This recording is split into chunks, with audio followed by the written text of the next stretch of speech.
अब YouTube platform पर रात में प्रीमियम क्लास के दौरान यह प्रश्न डिस्कस हुआ था। जब हम तुलसीदास की रचना पढ़ रहे थे तो हमारे छात्रों ने कहा कि यह प्रश्न किस तरह से सॉल्व करेंगे।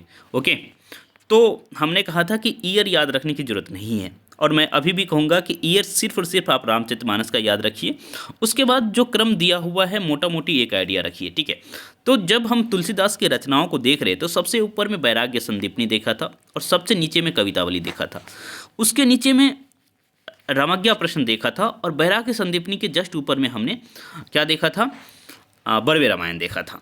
तो इस प्रश्न का इस दिशा में देखा जाए तो सबसे पहले रामज्ञा प्रश्न होगा और सबसे अंत में बड़वे रामायण होगा। ओके, तो इस तरह का क्या ऑप्शन है 2 और 4, 2 से शुरू होकर के 4 पे इंड हो, ये ऑप्शन है या नहीं मैं पहले देख लेता हूँ। तो देखिए 2 से शुरू होकर के 4 पे इंड होने वाला सिर्फ एक ही रचना है, मतलब एक ही ऑप्शन है। तो इसका आंसर तो 2, 3, 1 और लास्ट में 4। तो 1 मतलब हमने अपने आइडिया के अकॉर्डिंग इसको कंप्लीट कर डाला।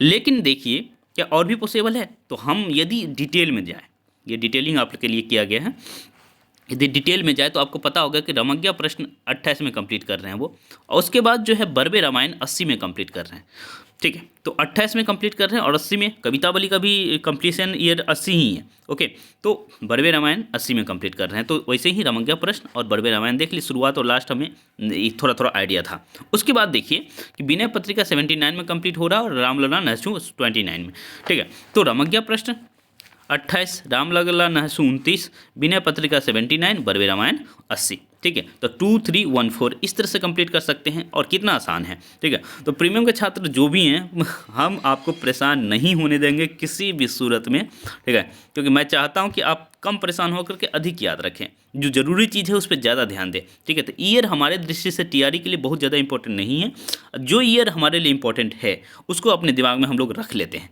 ओके, तो आप लोग ध्यान रखिएगा इस चीज़ का कि परेशान नहीं होना है किसी भी सूरत में।